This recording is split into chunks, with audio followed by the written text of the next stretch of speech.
Hay un libro que a mí me gustó mucho leer, de Editorial Aguilar, en estos días. Me faltan las últimas 5 páginas y creo que me las guardé. ¿Viste cuando venís leyendo un libro y te das cuenta que termina, entonces quedan 5 páginas y me las quedé y no las terminé de leer? Le dije, me las guardo para después. Bueno, después, viniendo a la radio, no tuve tiempo de sentarme como generalmente hago en la esquina, tomar un café con leche, que me pongo un poquito de energía antes de venir a hacer el programa de radio, así que no tuve tiempo para liquidarlo ahí. Pero, como decía, este libro de Editorial Aguilar, que es La Tablada, A vencer o morir, la última batalla de la guerrilla argentina, es un libro espectacular, impecable, riguroso, de Felipe Celesi y Pablo Weisberg, 2 colegas que me dio mucho gusto leerlo. Y aparte, confieso que me dio mucho gusto leerlo porque aparte yo también, por una cuestión de edad, compartí época universitaria con algunos de los que participaron del Regimiento de la Tablada, incluso algún par de ellos los conocí. Felipe Celesia lo sacamos de su trabajo en la Casa Rosada como corresponsal de Telam allí, y lo hicimos venir unos metros porque el mundo está muy cerquita de la casa. Así que gracias por venir. Por favor, Pablo. ¿Cuánto tiempo para hacer un libro de investigación sobre La Tablada? Este es el tercer libro que hacemos con Pablo Weisberg y como los otros, un promedio de 3 años y medio, más o menos. Esto implica la investigación, el trabajo de campo y la escritura, ¿no? ¿Con cuánta gente hablas para hacer un libro con ese tiempo? Promedio también unas 100 entrevistas por libro. Tuvo algunas menos, o por ahí más o menos entre las entrevistas en on y las entrevistas en off, pero más o menos un centenar de entrevistas. ¿Vos y Pablo qué diferencia de edad tienen? Ninguna, un año, menos, unos meses. ¿Y qué edad tenés? Yo tengo 40, cumplo en marzo 41. Cuando pasó lo del ataque a la Tablada, ¿qué edad tenías? Tenía 15 y iba a cumplir 16. ¿Y te acordás algo de eso o estabas en Yo cualquier viví en otra Mar cosa? del Plata, crecí en Mar del Plata, nací acá en Buenos Aires, pero se fue mi familia muy chico, nos fuimos a vivir allá. La imagen que tengo es de una batalla televisada, ¿no? Claro. En blanco y negro y una cosa muy cruenta, como una dimensión de violencia que yo nunca había visto. Y me acuerdo que la sensación que tuve es, bueno, así suenan los tiros, así, porque digamos no tiene la referencia cinematográfica, que no tiene un correlato con la realidad, ¿no? En el cine se embellece todo. Claro. Bueno, esto era bien crudo, ¿no? Los estampidos eran secos, era pa, pa, pa. Los cañonazos contra las edificaciones, el fuego, el tanque pasando por arriba de una camioneta, digamos. Sí. Yo quedé bastante impactado. Y el misterio de quién fue, qué quisieron hacer, Claro. qué era lo que pretendían, ¿no? Yo te digo que cuando iba leyendo el libro, y que lo recomiendo porque a veces me voy a poner en una cuestión literaria que quizás no tengo ningún mérito, pero digo, a veces cuando un libro arranca con por ejemplo, con la parte de qué era el MTP, de dónde salieron, quién era Gorrerán Merlo y todo eso, y después más tarde venía la acción, como que se te puede hacer árido, ¿no? Acá ustedes van intercalando, cuentan detalles de cómo fue el ingreso al Regimiento de la Tablada, pasan a una parte de la historia política, que aparece Nicaragua, Cuba, Gorrerán Merlo, los sandinistas, el gobierno cubano, pero van y vienen entre sí, y eso me parece que le da mucha dinámica al libro. Claro, porque eso fue, nosotros tendríamos 3 grandes bloques para contar sobre la Tablada. Uno era la crónica del asalto, del combate de la Tablada. Otra era la historia del MTP, el grupo que había ingresado a la Tablada. Y una tercera que tiene que ver con todo lo que pasó después de la Tablada. Que esto es, los juicios, las campañas para la libertad de los presos, los indultos, etcétera. Nosotros teníamos un problema que por supuesto lo que más iba a captar la atención del lector por una cuestión de intensidad era la batalla. Claro. Después también había un amplio grupo que se iba a interesar mucho por la historia de ese grupo de izquierda que era el MTP.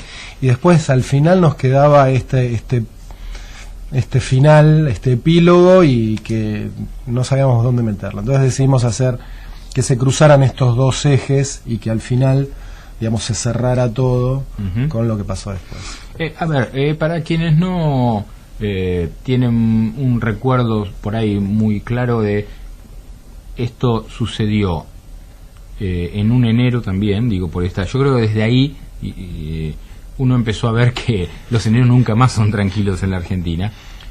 Pero ¿por qué el MTP, que era un grupo político de izquierda muy pequeño, va a tomar el cuartel de la Tablada?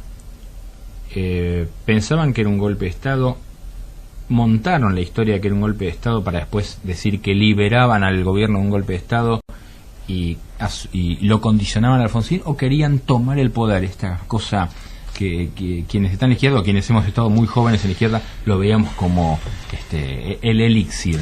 Bueno, un poco las tres cosas. Ellos estaban muy claro que no había ningún golpe, que eso era un engaño operativo, como le llamaban en la jerga de los 70. Ajá. Ellos suponían que podía haber, lo cual era verosímil en los 80, una salida por derecha, si no bien un nuevo golpe de Estado, pero sí, digamos, una salida institucional que donde terminara gobernando la derecha. Y la idea es anticiparse a eso. Pero todo esto tiene que ver con lo que es el desarrollo del MTP. El MTP arranca en la revolución sandinista, digamos, tiene sus raíces, por supuesto, en el ERP. Claro. En los 70, Gorriarán hace una escisión del ERP y se constituye en un grupo donde se lleva militantes y tiene adhesiones. Ahí en Nicaragua ellos se entusiasman mucho con el triunfo de la revolución sandinista. Y después, cuando Gorriarán decide reinsertarse en la Argentina y viene acá, empiezan a hacer una política tradicional y hacen una convocatoria frentista, ¿no? Una cosa... Convocan a toda la izquierda independiente que había sobrevivido a la dictadura para que se sume a este frente que termina siendo el MTP. Y se prueban electoralmente en las elecciones de medio término del 87, donde previsiblemente no les va mal, pero tampoco les va bien. Una fuerza chica que recién comienza, que no tiene organización territorial. Bueno, ellos se desilusionan un poco con esos resultados. Obviamente no pasaba nada con esa elección. No. Y ahí cambian la política, Gorriarán específicamente, y pasa de esta cosa plural y amplia a un partido más de cuadros clásicos, donde hay una vanguardia esclarecida que produce la conmoción necesaria para la revolución, ¿no? Ahora esto estaba todo teñido porque Gorriarán estaba obnubilado por la experiencia sandinista, por la experiencia cubana, y no tenía real dimensión de lo que pasaba en la Argentina. Hay una lectura equivocada de la coyuntura, del ciclo, ¿no? Él, por ejemplo, quería volver a la Argentina con un libro que relatara la ejecución que había hecho del dictador nicaragüense Anastasio Somoza. Sí. Él suponía que con ese libro, con esa experiencia, distribuyéndola en la sociedad, él iba a ganar algún espacio político. Sí. Acá le dijeron que no, que la primavera democrática, que el retorno de la democracia hacía que esas experiencias armadas ya no tuvieran un apoyo social. Entonces ahí se convence que hay que entrar más por una cosa que tuviera que ver con el momento que se vivía en la Argentina, que era de una construcción política tradicional, plural y democrática. Claro. Y ahí es donde, él entra muy lentamente. Pero lo que le ocurre es que siente que los tiempos se le acortan y vuelve a los recursos que le habían dado algunos logros entre comillas, que tienen que ver con las operaciones militares.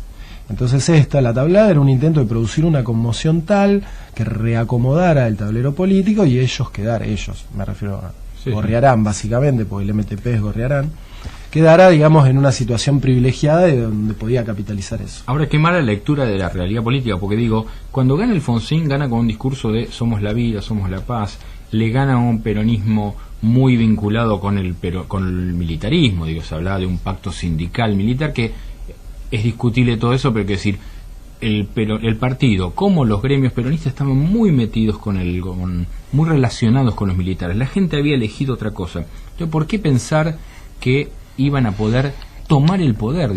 Eso vuelvo a decir, estaban muy aislados los dirigentes. Pero por otro lado me parece que había una base, y que acá aparecen varios de los protagonistas del libro, de pibes muy verdes. Yo digo con cariño, porque yo tenía la edad de alguno de ellos en ese momento. Pibes muy chiquitos, con mala formación política y que estaban, pensando que era una película. Claro, una formación muy escasa, ¿no? Porque eran muy jóvenes. Sí, ellos suponían que iban a hacer la revolución, estrictamente, y tenían una fe ciega en sus dirigentes, que en realidad más que dirigentes eran referencias, porque eran militantes que venían de Nicaragua, que venían de Cuba, digamos, que tenían algunas jinetas como luchadores sociales. Claro. Que habían tirado tiros, que eso también era algo que les sumaba prestigio, y supusieron que esa operación iba a estar garantizada por estos suertes de Che Guevaras naturales que tenían a su lado. Eso no fue así, fue muy dura y muy cruenta. A ver, Gorriarán Merlo era la cabeza, pero después hay varios dirigentes que habían estado en el ERP, ¿no? Sí. Felicetti, Roberto Felicetti, Carlos Amojedni, Francisco Provenzano. El cura Puijané no fue estrictamente un militante del ERP, pero sí, digamos, compartió, fue asistente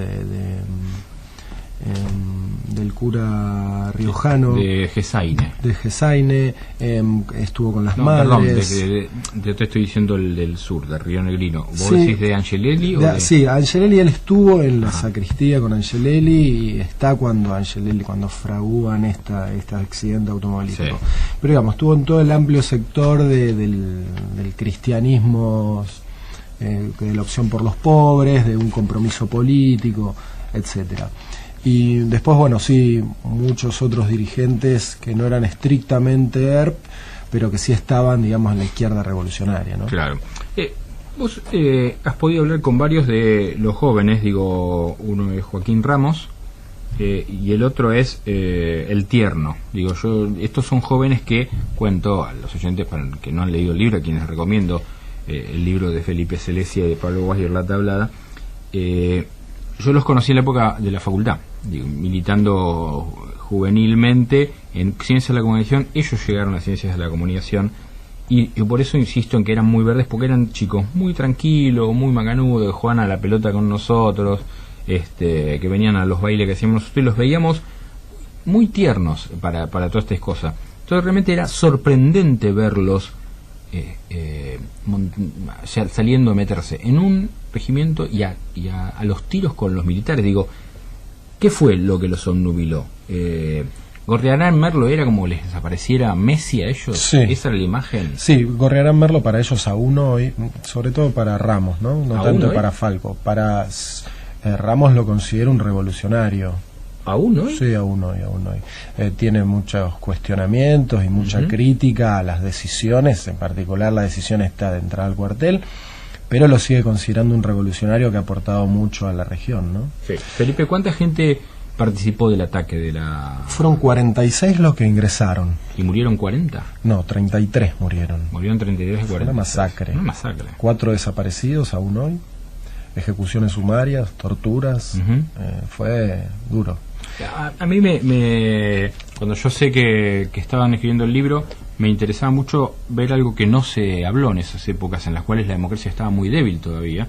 Y acá aparece esta foto donde se ve, la foto de tapa es donde se ve a todos los que se llevan detenidos. Están rindiendo. Los están rindiendo. Es a las 9 y pico de la mañana del 24 de enero del 89, un día después del asalto. Ok, acá hay gente desaparecida, hay dos casos, gente que estaba y que cuando terminó el ataque estaba viva, y gente que luego de los que hoy se siguen vivos, que denuncia torturas. ¿Nada de esto se investigó? Sí, se investigó, pero llegó, digamos, lo que nos dicen en la justicia es que se llegó a una instancia donde no se podían probar las desapariciones. Entonces que quedaba en una cuestión de fe, de criterio personal. Entonces que no pudieron avanzar penalmente. Lo cierto es que en ese momento, digamos, toda la energía del alfonsinismo estaba puesta en tener una condena rápida y ejemplificadora, y no tanto en develar qué había ocurrido dentro del cuartel, digamos. Eso eran como, no sé si detalles menores, pero era secundario. No, pero lo que pasa es que yo recuerdo perfectamente ese momento en el cual Alfonsín entra al cuartel de La Tablada cuando aún había atacantes dentro, y la imagen era de un presidente democrático nuevamente condicionado por los militares. Totalmente condicionado. Además le hicieron unas perradas infames, ¿no? Lo hicieron correr, le tiraron tiros al aire para asustarlo, claro. Hicieron que el helicóptero cambiara de lugar de aterrizaje, lo pasearon, le mostraron las armas, se sacaron fotos con él rodeado de carapintadas, o sea, claro. La verdad que no tuvo ningún control de esa escena pública, que después fue pública, ¿no? Y melló la autoridad de Alfonsín. Alfonsín claro. venía bastante golpeado por todos los levantamientos militares, ya habían habido 3 levantamientos militares, su autoridad presidencial, ¿no? Como comandante en jefe de las Fuerzas Armadas, y esto terminó de debilitarlo. Claro. Bueno, la verdad que me quedaría hablando todo el programa, pero no podemos.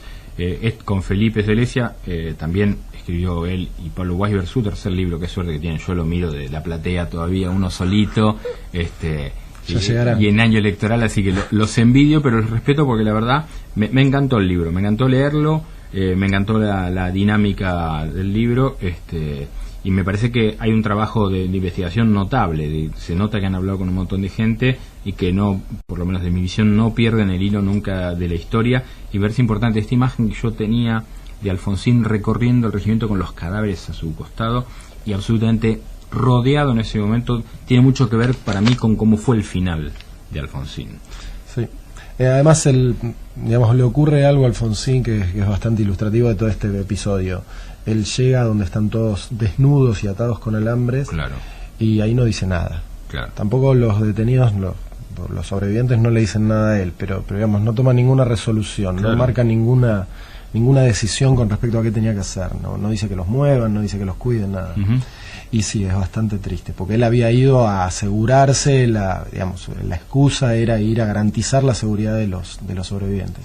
Felipe Celestia estuvo aquí con nosotros, escribió junto a Plauweiler La Tablada, así que recomiendo un buen regalito. Estamos ahí, algún tío, algún padre, algún amigo, una novia, es un muy buen regalo para hacer. Así que felicitaciones y gracias por venir aquí a Las Cosas Como Son. Gracias a vos, Pablo, un placer.